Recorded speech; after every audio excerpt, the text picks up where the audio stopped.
So welcome all, and thanks especially for Professor Fongaro for kindly giving me this opportunity to present here today.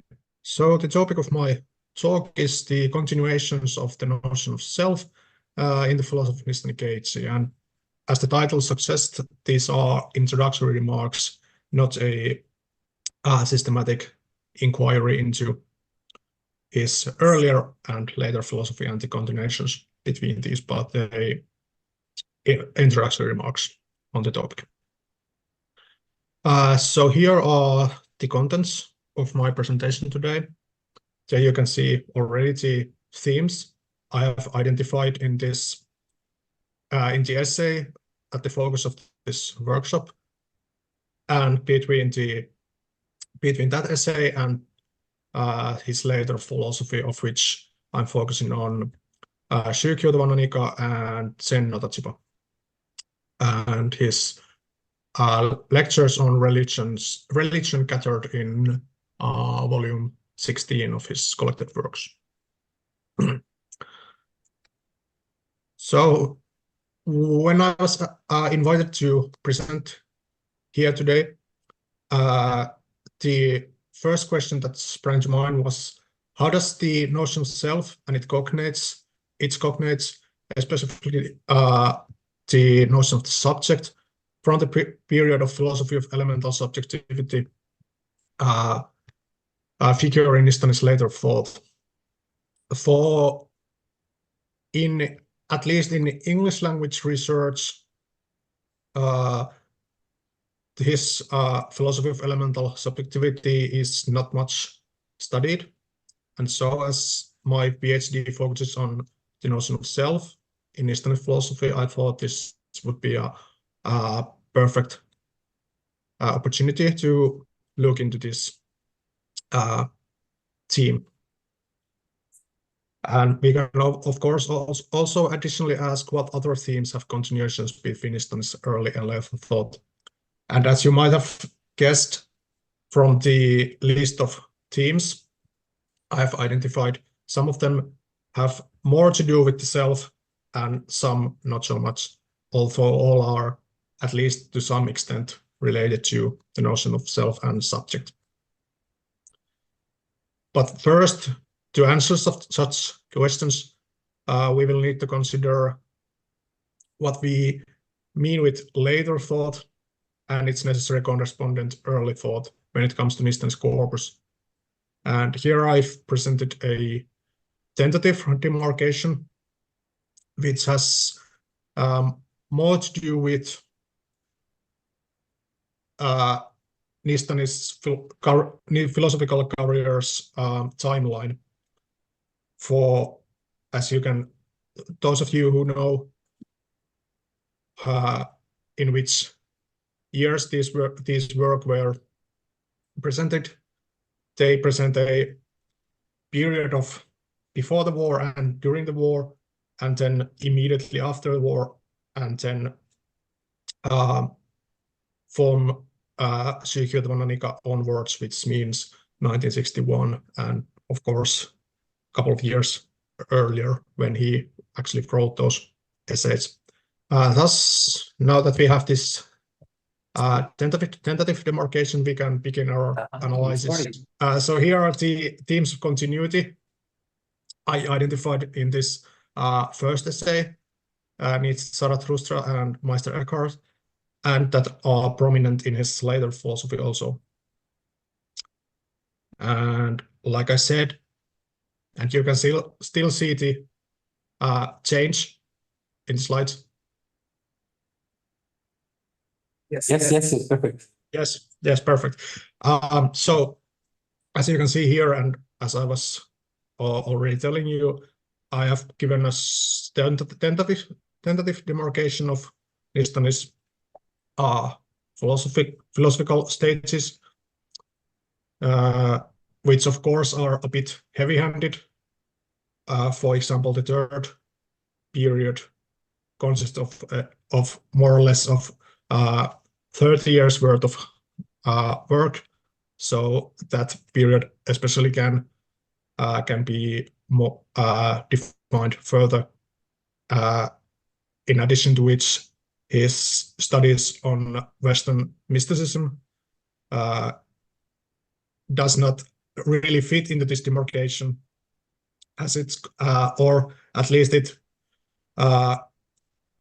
coincides with both the first and the second stages. So there's more work to be done on this demarcation, but just to sort of give a sort of preliminary demarcation, so we can give more content to the divide of later and early thought in Nishtani's philosophy.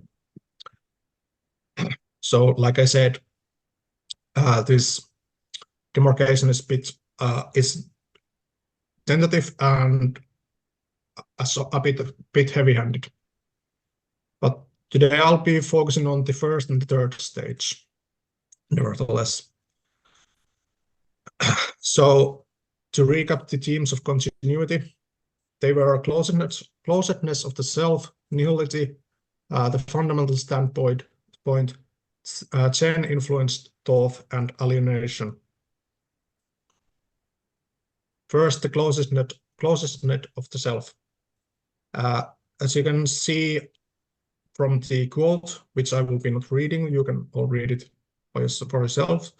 A prominent theme of continuity between the early and later periods of Nishtani's thought is the closedness of the self within itself.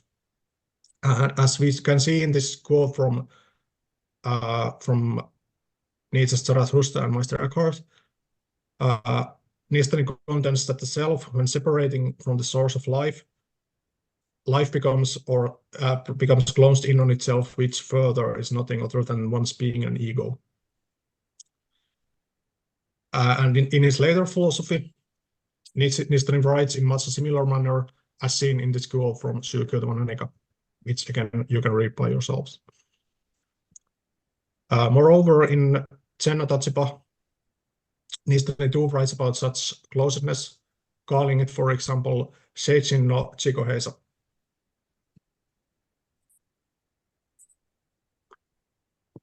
So the theme of closedness of the self is very prominent in both, it seems, both in Nietzsche's Zarathustra and Nietzsche's Zarathustra and Meister Eckart, and between his major works from the later period.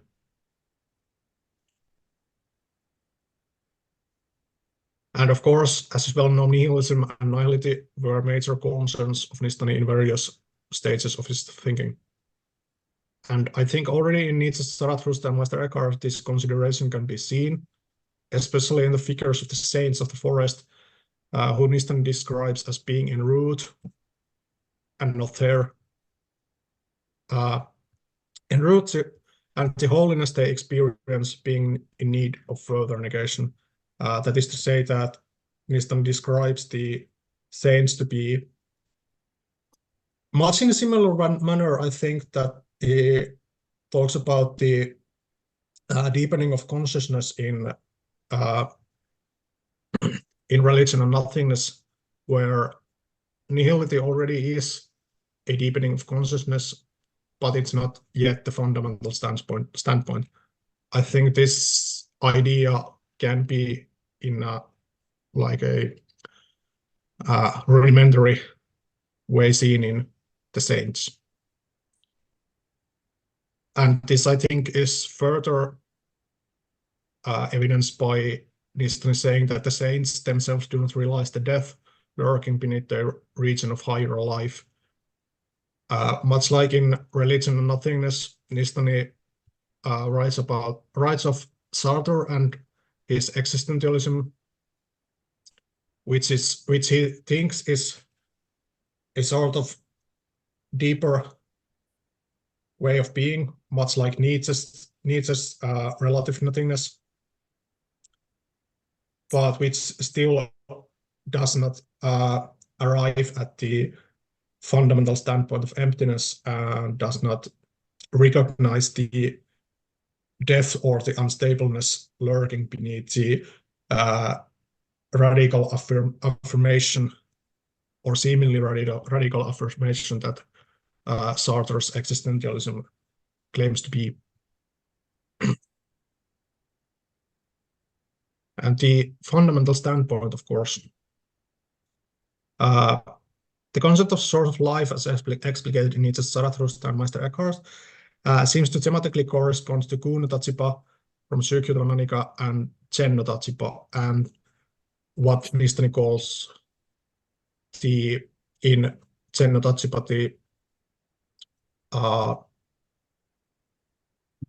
the standpoint of great wisdom, or the standpoint of Braino and stuff like that. And I think this is also hinted at by the above need of the negation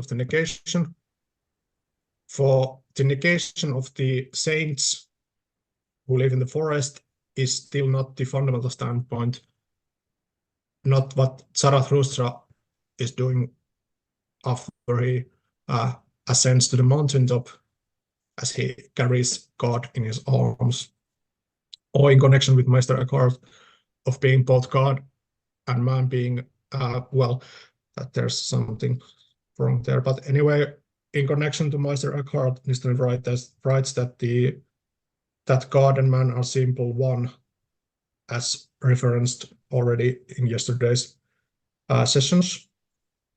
And I think that this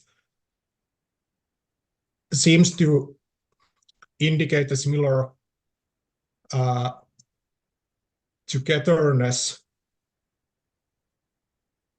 that Nishitani writes about in connection to the standpoint of emptiness. Although there, Nishitani goes a bit further in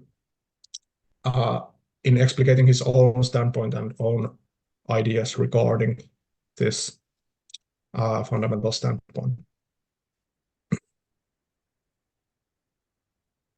Of course, seen from the retrospect and in the light of Nishitani's later thought, Nishitani's reading of Zarathustra's ascension to the mountaintop brings into mind the three standpoints prominent in Psychoanalytica, and in the standpoint of Zen, where Nishitani also speaks of the standpoint of reason or intellectuality and consciousness, and of the standpoint of doubt, not so much of nihility, and then the fundamental standpoint of emptiness.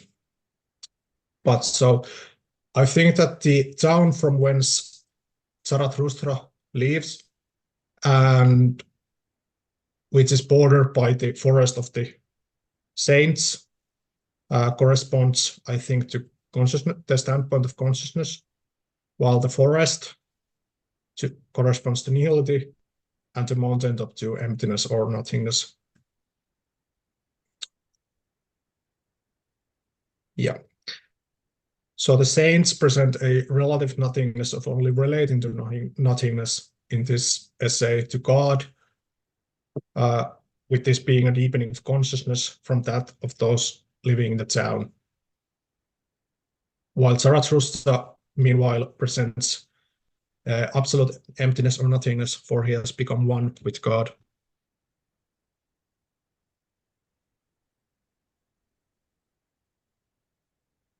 And it comes to me that in the part where Nishitani treats Meister Eckhart in this essay, what he says about Neoplatonism in contrast to the standpoint of Meister Eckhart, we can perhaps see a similar dynamic of different standpoints.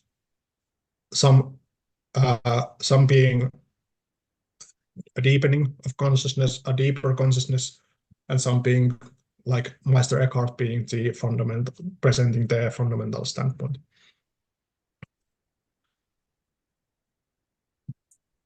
And of course, when speaking of continuations between Nishitani's early and later thought, we cannot we cannot bypass the influence of Zen. And I think that when Nishitani writes that Zarathustra goes up the mountain cold as ashes and subsequently tasted his spirit, his solitude on top of the mountain, we can perhaps see in Zarathustra a figure become disillusioned with the world and who seeks the ultimate meaning of existence. So Zarathustra is, in a sense, a sort of an Zen-like figure who we meet in various examples of Zen literature, who think that the society and the world around them is not all there is, and try to seek, and who live to seek the deeper meaning of life.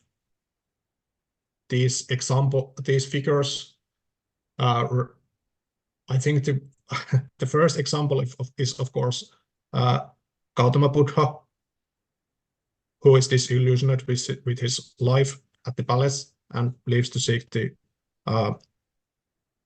deeper meaning of life, and then figures of Zen tradition are more or less similar to that figure. And in the second point, I have collected some quotes from Nishitani's works, which we can apply to Zarathustra. He becomes a self that has returned to herself and acts intently and exclusively from the source of the spirit itself.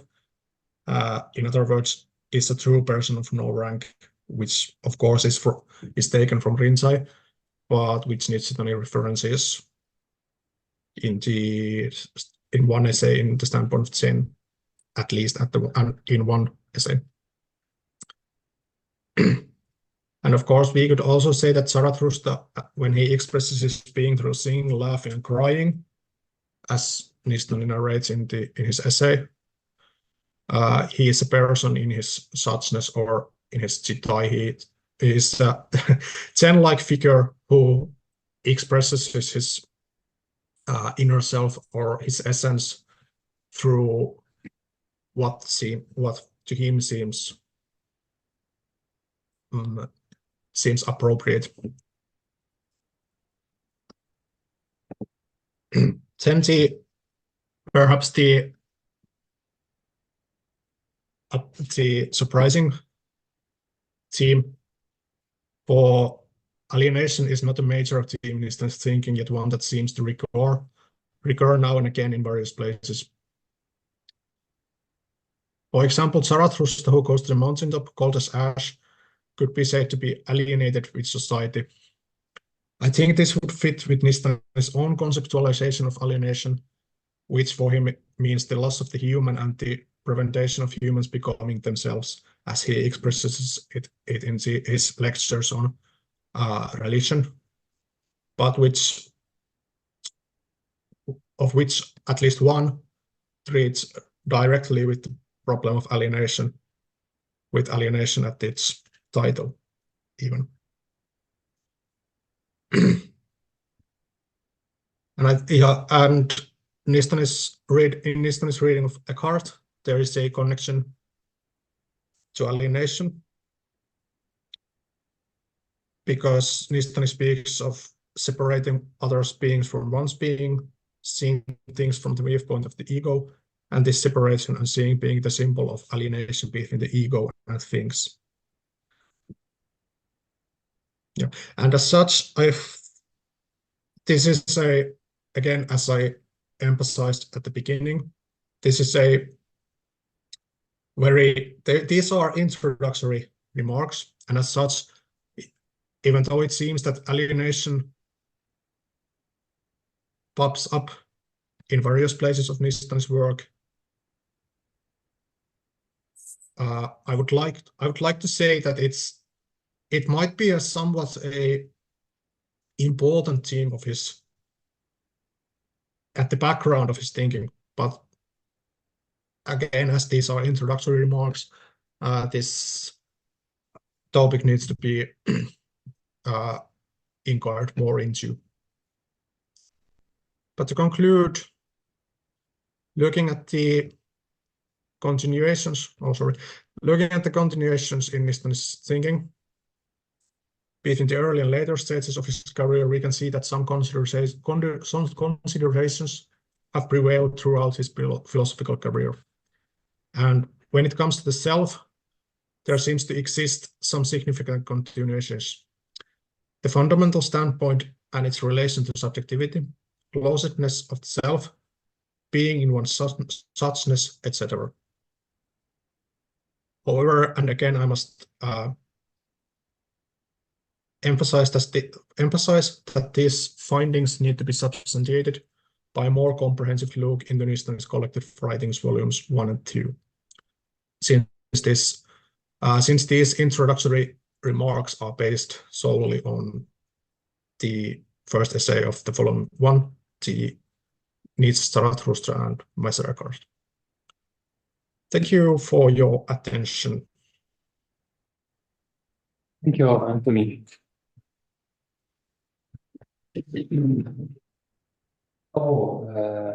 Yes, we can start with questions or consideration remarks. Also, the participants on Zoom, of course, are invited to participate. First question from,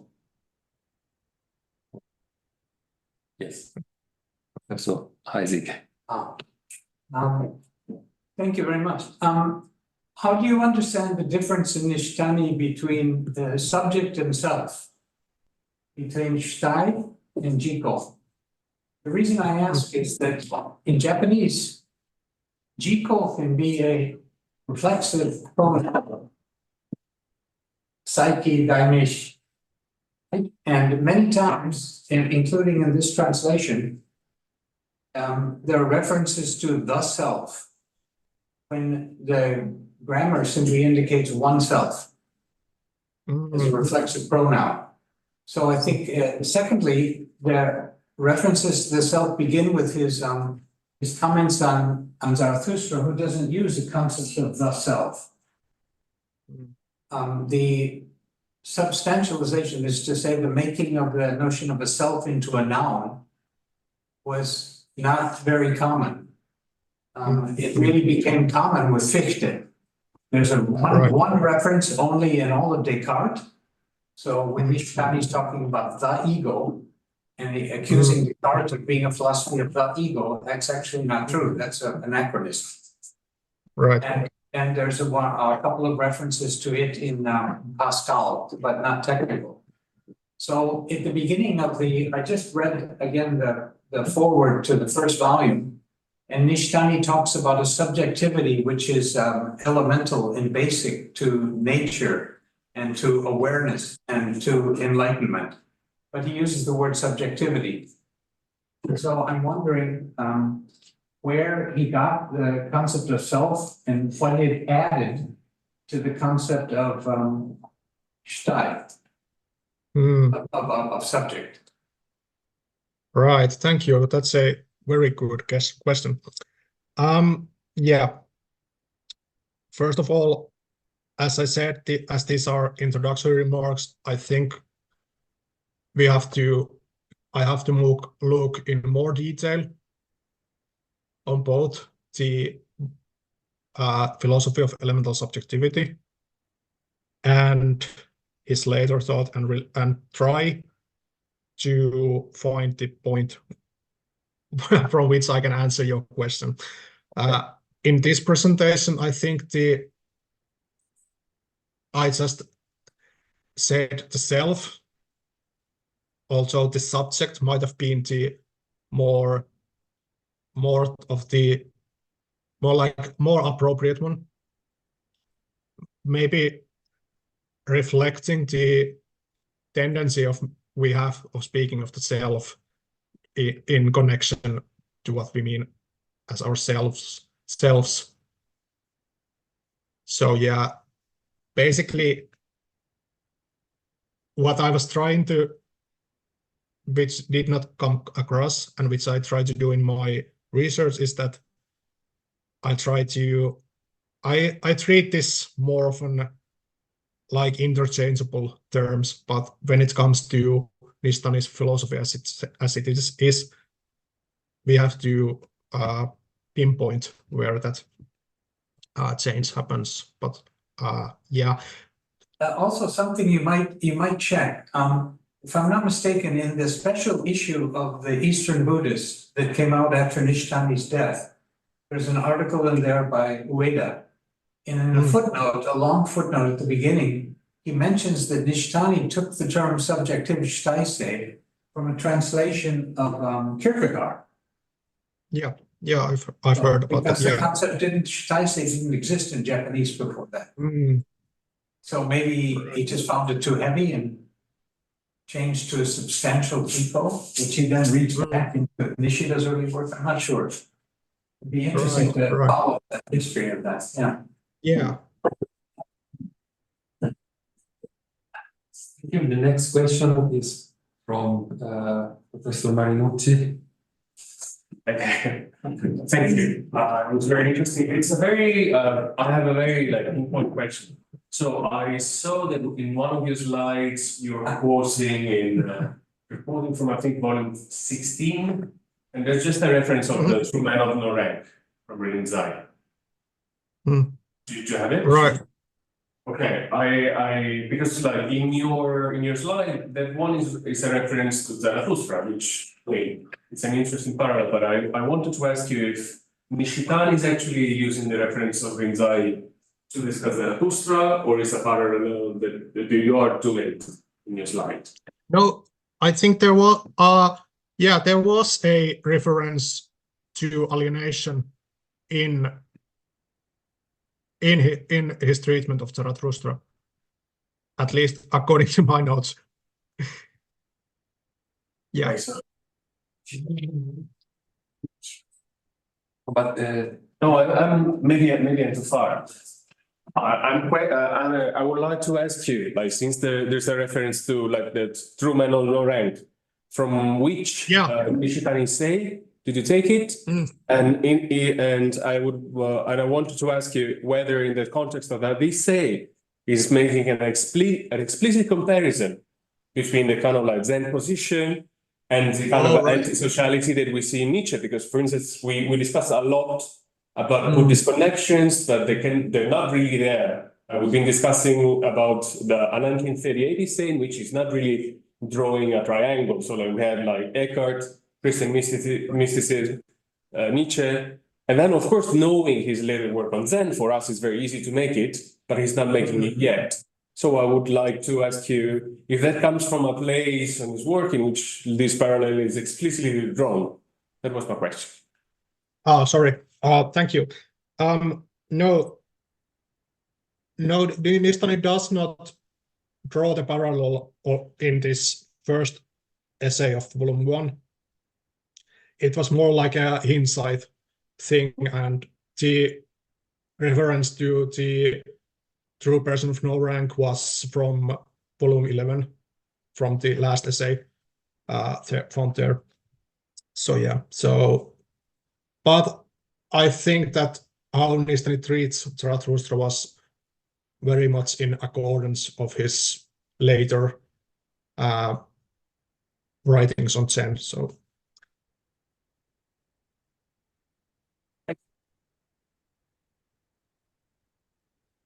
Any other questions?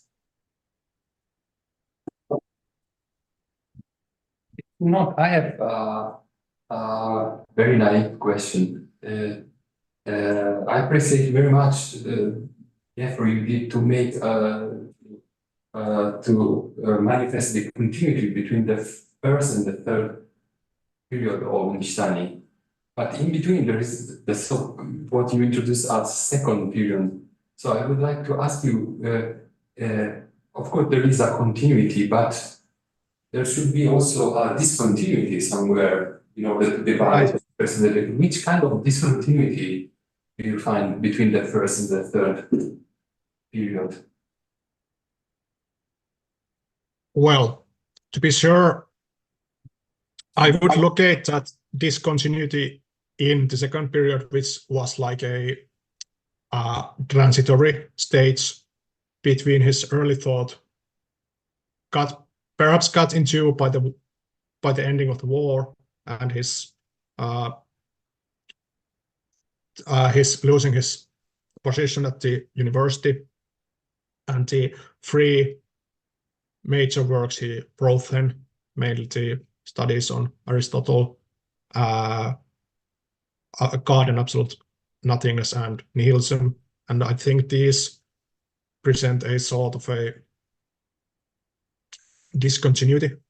But again, I think there's some major elements like swimming in the stream below the surface and carrying forward to the third stage. But again, these are only very, very preliminary remarks and have to be substantiated further. Oh, yeah, thank you for your question.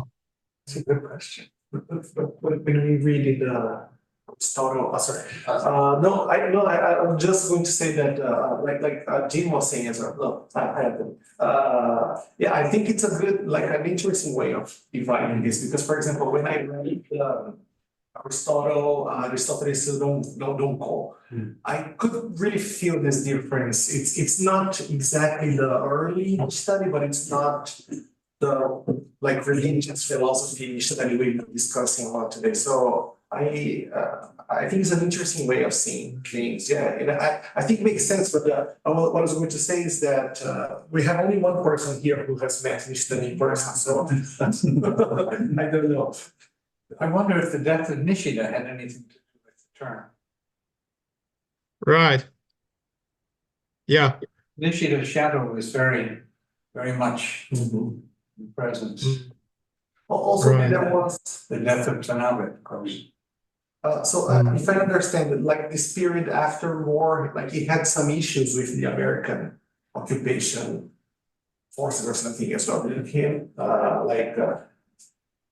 He had some not very, very acceptable ideas for the occupation forces. So maybe, once again, I know Nishitani's specialist or anything, but that's what I heard so far. So, and I really did feel my point is, I really did feel, and I think even Anttoni was talking about I saw the Aristoteles don't call, and I could really feel this difference between almost like a mid stage between the early Nishitani and the later Nishitani. But once again, that's just what an impression. So I like his answers. So. Right. I guess maybe just a quick historical confirmation though.